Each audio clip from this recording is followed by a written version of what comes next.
มาพี่น้องเททางแล้ว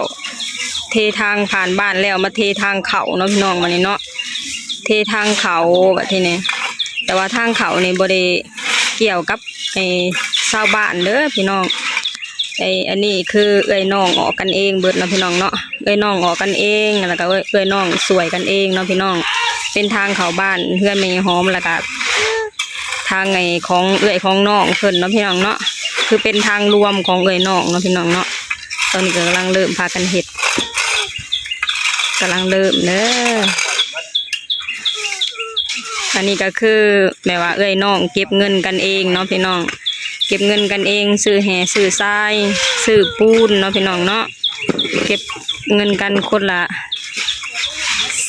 300,000กว่าเนาะพี่น้องเนาะเกือบ400ถ้าหากว่าคิดเป็นเงินไทยเนาะพี่น้องตอนนี้ก็กำลังเฮ็ดถาเดี๋ยวจะมีเอ้ยน้องมารวมกันเฮ็ดเนาะพี่น้องลุงจันกำลังพาเด็กน้อยเฮ็ดเนาะพี่น้องมีแต่เด็กน้อย ผู้ใหญ่ข้าเวียกเบิดพี่น้องเลย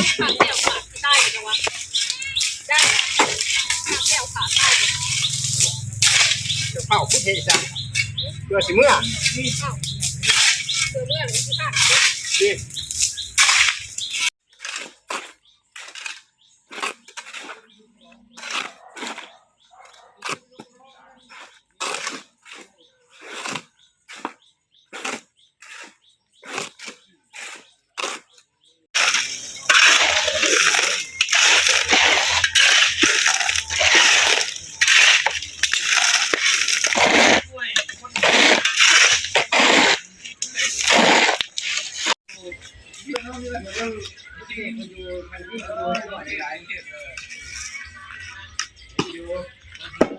เปิดน้ำมาปะ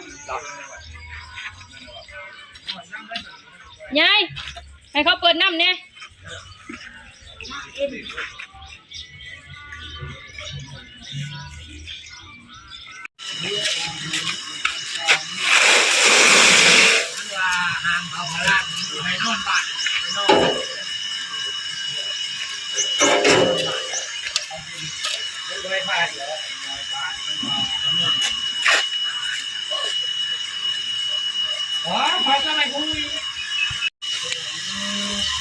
กำลังเคลียร์สถานที่เนาะพี่น้องมีแต่เอ้ยน้องเองเด้อมาซอยกันเลยเอ้ยน้องประมาณ4-5 คนเนาะพี่น้องเนาะเก็บเงินกันแล้วก็มาซอยกันออกเนาะพี่น้อง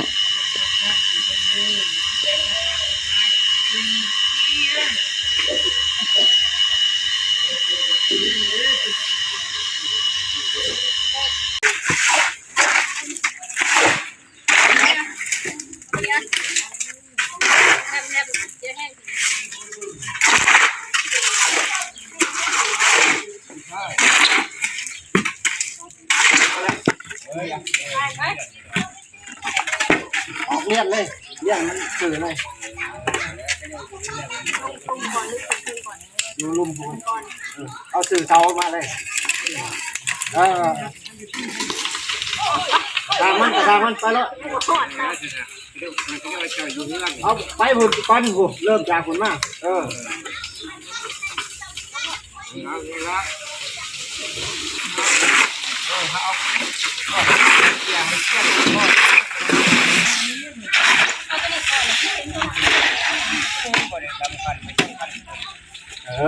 เอาตัวนั้นก่อนว่าเขาจีลงยากคะแนนว่าเขาเทตัวนี้ก่อน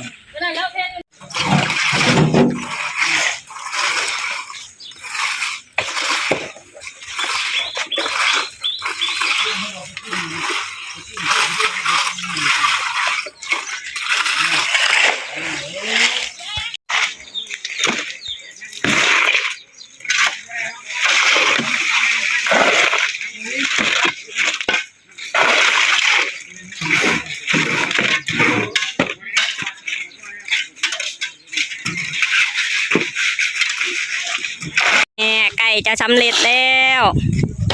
ยังจะสั่นเทิงมันแป้งสังหลางแล้วยังสั่นเทิงเนาะพี่น้องเนาะเห็ดทีละ2 สอบ2 กระสอบปูน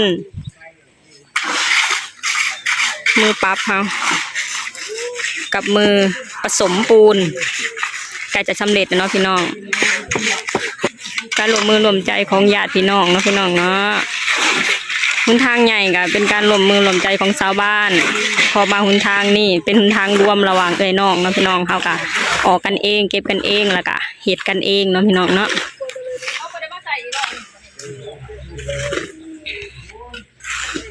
มาอีก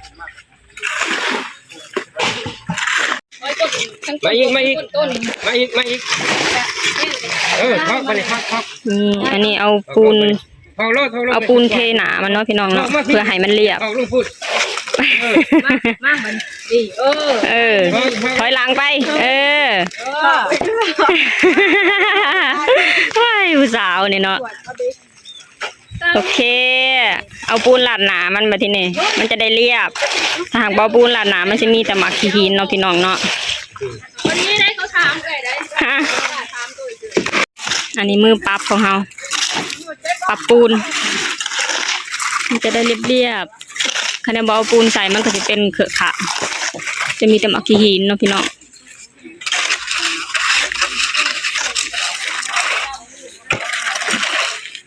คะแนนเห็ดเรียบลายก็ยันลื่นคือพญายเสือลาย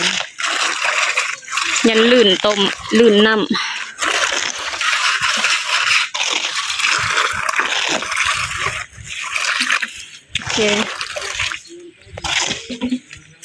โอเค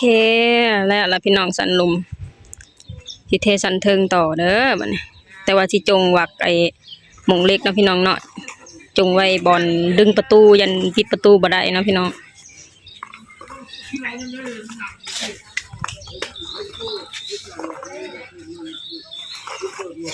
มา2 สอบสุดท้ายนะพี่น้อง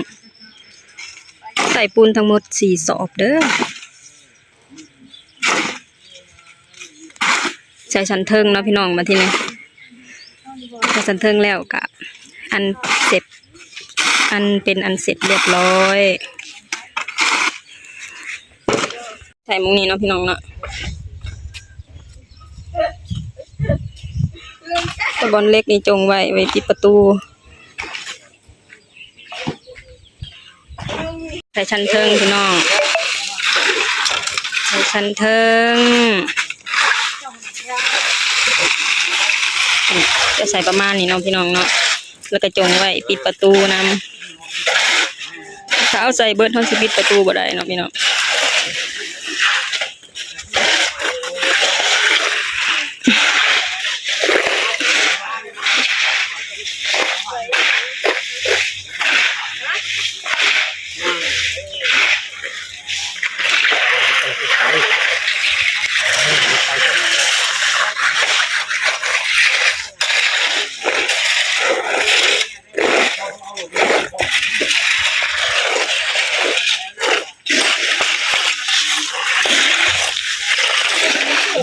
นี่เลยทุกคนนี่เลยเขาเปิดเลย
บริ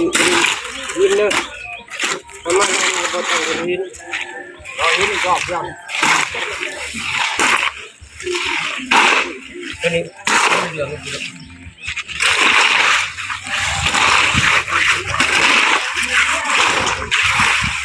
หลืองอะไรลงมันก็จะแค่เอาลอกเลย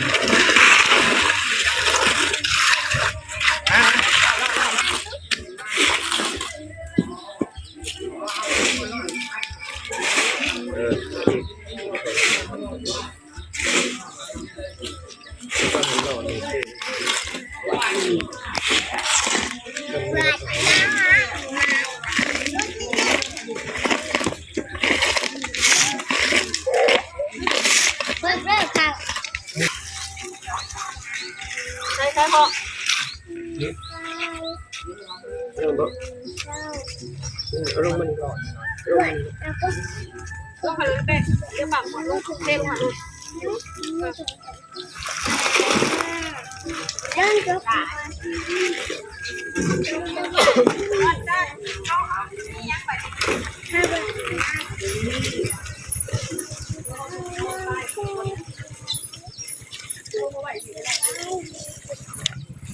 เฮ็ดเรียบร้อยแล้วพี่น้องเฮ็ดเรียบร้อยแล้วทางเฮาอ้าว เหยียบเลยเหยียบได้เหรอ ใกล้เลย เสร็จแล้ว นั่นแหละ แล้วเรียบร้อยแล้วพี่น้องนี่หุนทางเขาเฮือนไม่ยิงหอมเนาะพี่น้องเนาะหุนทางว่าง่ายๆคือหุนทางรวมเอ้ยน้องเนาะพี่น้องอันนี้ก็เอ้ยน้องออกกันเองสวยกันเองเนาะพี่น้องเนาะนี่อันนี้ก็คือการเฮ็ดหุนทางเขาบ้านนี่ก็คือการร่วมมือของพี่น้องกันเองเนาะพี่น้องเนาะอันนี้บ่เกี่ยวกับไทยบ้านเด้อคือเอ้ยน้องรับผิดชอบเองเนาะพี่น้องเนาะสำหรับคลิปนี้เซาตุ๊กก็จะขอจบคลิปลงเท่านี้ก่อนเด้อฝากให้พี่น้องช่วยกดไลค์กดแชร์กดติดตามช่องวันดอนชาแนลแน่